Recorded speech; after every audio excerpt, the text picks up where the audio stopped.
hello guys, this is Martul Jaiswal and you're watching our YouTube channel. So welcome to another episode. तो guys ये है हमारा tutorial number 3 and previous video में हम लोगों ने ट्यूटोरियल नंबर 1 और 2 देखा था। और उस ट्यूटोरियल नंबर 1 और 2 में मैंने आप लोगों को बताया था बैच स्क्रिप्ट क्या होता है, बैच स्क्रिप्ट कैसे काम करता है, इसके यूजेस क्या है एंड बहुत सारे कमांड के यूजेस। और दोनों ट्यूटोरियल में हम लोगों ने प्रैक्टिकल करके देखा था बैच स्क्रिप्ट की हेल्प से। एंड ये है हमारा ट्यूटोरियल नंबर 3 और इस ट्यूटोरियल नंबर 3 में मैं आप लोगों को बताने वाला हूँ कि कैसे आप कोई फोल्डर क्रिएट कर सकते हैं एंड फोल्डर क्रिएट करने के बाद कैसे आप उसे ऑटोमेटिक ओपन कर सकते हैं एंड कोई भी हार्ड ड्राइव आप कैसे ओपन कर सकते हैं and video image file document किसी भी चीज को आप कैसे ऑटोमेटिक ओपन कर सकते हैं वो भी बैच स्क्रिप्ट की हेल्प से and many more. So video को स्टार्ट करने से पहले तो अगर आपने अभी तक मेरे चैनल को सब्सक्राइब नहीं किया तो प्लीज सब्सक्राइब कर दें, नीचे दिए गए लाइक बटन में क्लिक करना ना भूलें। तो बिना टाइम वेस्ट किए चलिए वीडियो स्टार्ट करते हैं।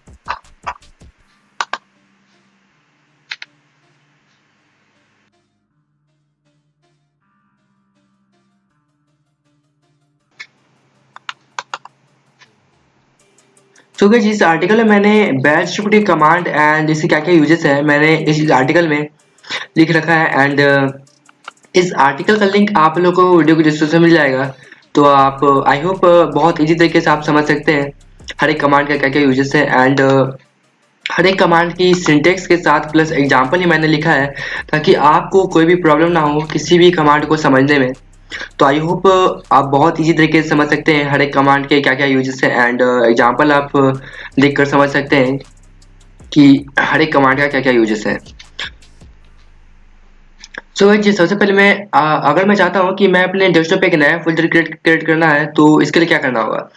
तो गाइस इसके लिए आपको अपने माउस से राइट क्लिक करना है, राइट क्लिक करने के बाद आपको एक न्यू पे क्लिक करना है एंड टेक्स्ट डॉक्यूमेंट। तो गाइस जब से कुछ भी नाम दे सकते हैं, मैं इसे बाय डिफॉल्ट इसे कुछ रहने देता हूँ एंड सिंपली से ओपन करना है।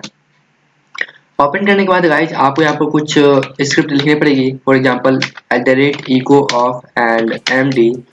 तो अगर आप अपने डेस्कटॉप पे नया फोल्डर क्रिएट करना चाहते हैं तो आप md लिखें एंड इसके बाद आप फोल्डर का नाम जो आप नया फोल्डर क्रिएट करना चाहते हैं उस फोल्डर का नाम, फॉर एग्जांपल मैं यहाँ पर टेस्ट देता हूँ एंड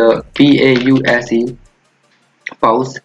तो सिंपली हर एक कमांड का क्या क्या यूजेस है गाइज मैंने प्रीवियस ट्यूटोरियल में आप लोगों को डिफाइन कर रखा है। तो सिंपली सेव एज पे क्लिक करते हैं, सेव एज पे क्लिक करने के बाद सिंपली से कुछ फाइल का नाम देते हैं एंड एक्सटेंशन .bat लगाना ना भूलें, ऑल फाइल्स एंड सेव। तो जैसे कि आप अपने स्क्रीन देख सकते हैं कि नया प्रोग्राम क्रिएट हो चुका है तो सिंपली से एग्जीक्यूट करा लेते हैं। जैसे कि आप अपने स्क्रीन देख सकते हैं कि नया फोल्डर डेस्कटॉप पे क्रिएट हो चुका है टेस्ट नाम का।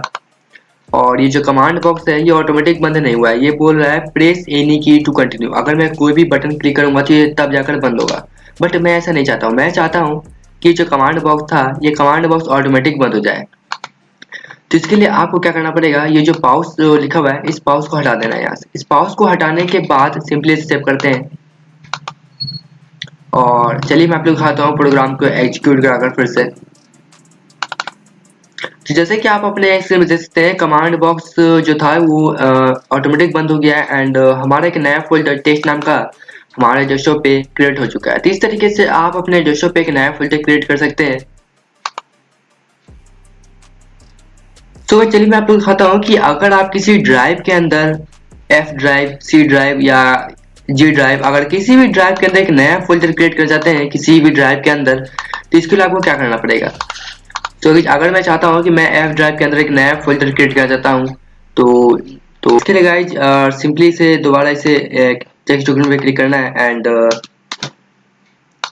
आपको यहाँ पर कुछ स्क्रिप्ट लिखना पड़ेगा, for example @echo of and अगर आप किसी भी ड्राइव के अंदर एक नया फोल्डर क्रिएट करना चाहते हैं जिसके लिखना पड़ेगा mkdir एंड जिस ड्राइव के अंदर आप फोल्डर क्रिएट करना चाहते हैं, फॉर एग्जांपल अगर मैं F ड्राइव के अंदर एक नया फोल्डर क्रिएट करना चाहता हूँ एंड फोल्डर का नाम टेस्ट, तो सिंपली से एंटर करने के बाद md F ड्राइव। तो ध्यान रहे कि जो mkdir फोल्डर है mkdir मेन डायरेक्टरी और F ड्राइव एंड सिंपली यहाँ पर आप स्पेस ना दें। अगर आप यहाँ पर स्पेस देते हैं तो आपके डेस्कटॉप पे एंड आपके F ड्राइव दोनों जगह फोल्डर नया क्रिएट हो जाएगा। तो सिंपली से इंटर यहाँ पर स्पेस ना दें, ब्लैंक यहाँ पर नहीं छोड़े। तो सिंपली इसे सेव कर लेते हैं।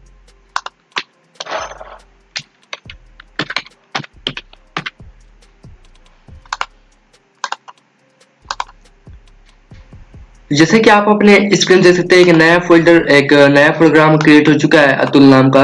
एंड तो चलिए इसे एग्जीक्यूट करा लेते हैं। उससे पहले मैं आप लोग दिखाता हूँ कि हमारे एफ ड्राइव में कोई फोल्डर ऐसा नहीं है टेस्ट नाम का। तो जैसे कि आप अपने स्क्रीन देख सकते हैं, कमांड बॉक्स हमारा बंद हो चुका है एंड एफ ड्राइव में एक नया फोल्डर क्रिएट हो चुका है टेस्ट नाम का, जैसा कि आप अपने स्क्रीन पे देख सकते हैं। तो इस तरीके से आप अपने एफ ड्राइव में किसी भी ड्राइव के अंदर, किसी भी ड्राइव के फोल्डर के अंदर फोल्डर आप क्रिएट कर सकते हैं। नया फोल्डर किसी भी फोल्डर या सॉन्ग के अंदर, सॉन्ग फोल्डर के अंदर आप नया फोल्डर क्रिएट कर सकते हैं बैच स्क्रिप्ट की हेल्प से। तो अगर मैं चाहता हूँ कि मैं इस टेस्ट ड्राइव के अंदर फोल्डर के अंदर मैं फोल्डर क्रिएट करना चाहता हूँ, तो इसके लिए क्या करना पड़ेगा? इसके लिए चलिए चलते हैं अपने नोटपैड पे वापस से एक जो हमारा जो नोटपैड था ये हमने ओपन कर लिया है। उसके लिए करना क्या पड़ेगा? मैक डायरेक्टरी, एमके डायरेक्टरी यानी कि एफ ड्राइव के अंदर एक फोल्डर बनाया है हमने, एंड एमडी इस फोल्डर के, ये टेस्ट नाम का फोल्डर है, इस फोल्डर के अंदर हम लोग एक नया या बहुत सारा फोल्डर क्रिएट कर सकते हैं। तो इसके लिए क्या करना पड़ेगा? आपको सिंपली इसे फॉरवर्ड स्लैश देना है एंड यहाँ पर टेस्ट वन देता हूँ एंड बहुत सारे फोल्डर यहाँ पर क्रिएट करके आपको दिखाता हूँ कि किस तरीके से आप कर सकते हैं। जैसे कि आप देख सकते हैं यहाँ पर मैंने लिख दिया है एंड सिंपली सेव पे क्लिक कर देना है। चलिए मैं सबसे पहले आपको दिखाता हूँ कि ये जो फोल्डर है, इस फोल्डर के अंदर अभी कुछ फोल्डर नहीं है, तो सिंपली इसे अभी इस प्रोग्राम को एग्जीक्यूट कराएंगे। तो कमांड बॉक्स हमारा ऑटोमेटिक बंद हो चुका है एंड चले चलते हैं एफ ड्राइव पे। जैसे कि आप यहाँ देख सकते हैं टेस्ट नाम का जो फोल्डर है, इस फोल्डर के अंदर हम लोगों ने बहुत सारे फोल्डर क्रिएट किया है, जैसे कि for example test one and test two and test three. तो फोल्डर के अंदर गाइज आप बहुत सारे फोल्डर को क्रिएट कर सकते हैं। तो अगर आप इस फोल्डर को ओपन करना चाहते हैं बैच स्क्रिप्ट की हेल्प से, तो सिंपली इसको अब वापस आपको अपने नोटपैड में जाना है। नोटपैड में जाने के बाद आप उसके जैसे कि आपको यहाँ पर कुछ स्क्रिप्ट लिखना पड़ेगा, कमांड जैसे कि start F drive and folder का नाम टेस्ट। इस फोल्डर के अंदर इस फोल्डर को हमें ओपन करना है एंड स्टार्ट एफ ड्राइव, इस टेस्ट फोल्डर के अंदर, इसके अंदर टेस्ट टू फोल्डर के अंदर फोल्डर हमें ओपन करना है। तो बेसिकली इस जो कमांड है इसे हमें हटा देते हैं, क्योंकि हमने पहले से न्यू फोल्डर क्रिएट कर रखा है। तो सिंपली अभी इसे ओपन करना है, तो इसे सिंपली अभी सेव कर देते हैं एंड चलिए इसे ओपन कर लेते हैं।